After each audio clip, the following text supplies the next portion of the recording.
여러분 반갑습니다. 김주영 변호사입니다.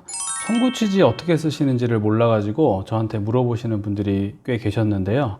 그래서 제가 간단한 돈을 지급해 달라고 하는 경우에 어떻게 쓰시면 되는지를 영상으로 한번 준비를 해봤습니다. 자, 첫 번째는 단순 금전 지급 청구에서 기본형입니다.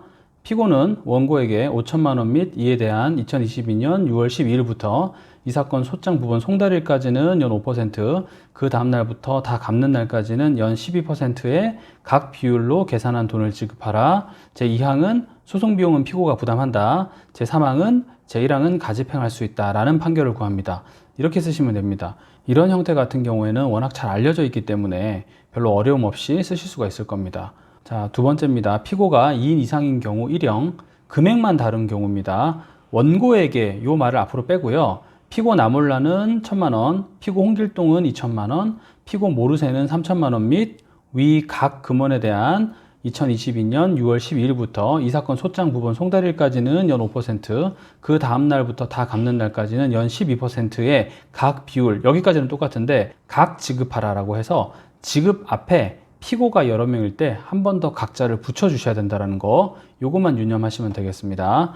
피고가 2인 이상인데 기산일도 다른 경우 어떻게 해야 될까 보면은 원고에게를 앞으로 빼는 경우입니다. 원고에게 피고 나몰라는 5천만 원 및 이에 대한 2022년 6월 12일부터 이 사건 소장 부분 송달일까지는 연 5%, 그 다음 날부터 다 갚는 날까지는 연 12%의 각 비율로 계산한 돈을 나항을 쓴 다음에 나항에 피고 홍길동은 1억 원 및 이에 대한 2022년 5월 1일부터 이 사건 소장 부분 송달일까지는 연 5%, 그 다음 날부터 다 갚는 날까지는 연 12%의 각 비율로 계산한 돈을 각 지급하라 라고 했습니다. 피고가 2명 이상 나왔기 때문에 마지막 지급 앞에도 각자를 한 번 더 붙였습니다. 2항에서는 소송 비용은 피고들이 부담한다. 3항에서는 제1항은 가집행할 수 있다 라는 판결을 구합니다 라고 정리를 했습니다. 원고에게를 앞으로 한번 빼는 이런 방식입니다. 자, 세 번째는 피고가 2인 이상인데 피고별로 항을 나눠 가지고 쓰는 방법입니다. 아주 간단하면서도 틀릴 염려가 없는 그런 방식이니까 적극적으로 활용해 보시기 바라겠습니다.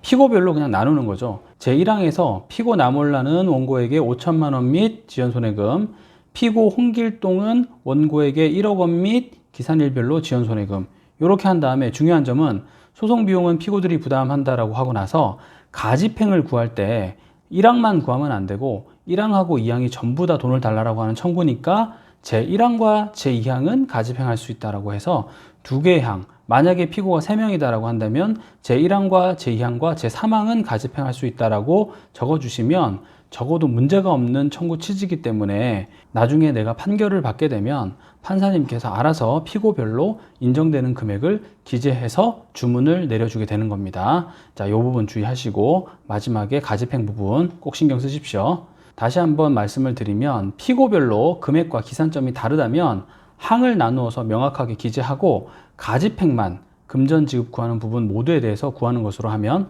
큰 문제가 없다라는 거, 이 부분을 잘 활용하십시오. 자, 두 번째는 피고들이 연대 책임을 지는 경우입니다. 기본형, 피고들은 연대하여 원고에게 5천만 원 및 이에 대한 2022년 6월 12일부터 이 사건 소장 부분 송달일까지는 연 5%, 그 다음 날부터 다 갚는 날까지는 연 12%의 각 비율로 계산한 돈을 지급하라. 소송 비용은 피고들이 부담한다. 제1항은 가집행할 수 있다 라는 판결을 구합니다. 이렇게 하고요.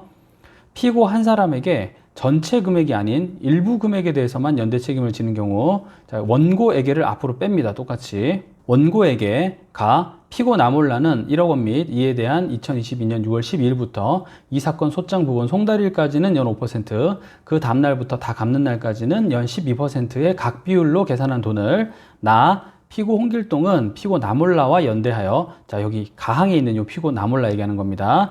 피고 나몰라와 연대하여 위 가항 기재 돈 중 5천만 원 및 이에 대하여 2022년 6월 12일부터 이 사건 소장 부분 송달일까지는 연 5%, 그 다음 날부터 다 갚는 날까지는 연 12%의 각 비율로 계산한 돈을 각 지급하라. 이렇게 하면 된다는 거죠.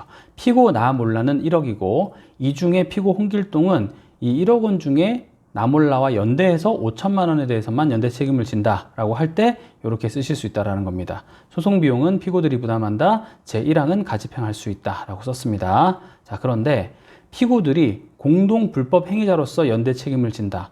예를 들어서 상대방이 형사사건에서 공동 피고인이었고 나에 대한 공동 불법 행위자라고 치겠습니다. 그럴 때는 피고들은 공동하여 원고에게 5천만 원 및 이에 대한 2022년 6월 12일부터 이 사건 소장 부분 송달일까지는 연 5%, 그 다음 날부터 다 갚는 날까지는 연 12%의 각 비율로 계산한 돈을 지급하라. 소송 비용은 피고들이 부담한다. 제1항은 가집행할 수 있다. 라는 판결을 구합니다. 라고 쓰시면 될 겁니다. 예전에는 연대하여라는 표현을 쓰기도 했었는데 지금은 공동불법행위자 같은 경우에는 공동하여라는 표현을 쓰기로 되어 있는 상태니까 만약에 공동불법행위자에 대해서 책임을 묻는다고 한다면 피고들은 공동하여 원고에게 이런 표현으로 작성을 하시면 될 겁니다.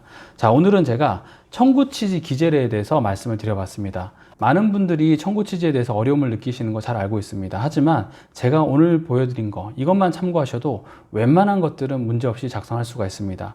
만약에 잘 모르겠다고 한다면 저는 어떻게 추천을 드리냐면 피고별로 항을 나누어서 금액과 기산일, 이율 다 다르게 쓰셔도 됩니다. 다만 하나의 소송에서 이렇게 피고를 여러 명으로 쓰려면 이게 공동소송의 요건이 되는 건지 여부는 정확하게 판단해 보시고 진행하셔야 될 겁니다. 그리고 마지막에 가집행은 금전 청구를 구하는 모든 항에 대해서는 가집행을 구하셔야 된다는 거. 이 정도만 유념을 하셔도 작성하시는데 큰 무리가 없으실 걸로 생각이 됩니다. 오늘 영상도 도움이 되셨다면 좋아요와 구독을 부탁드리겠습니다. 저는 변호사 김주형 TV의 김주형 변호사였습니다. 감사합니다.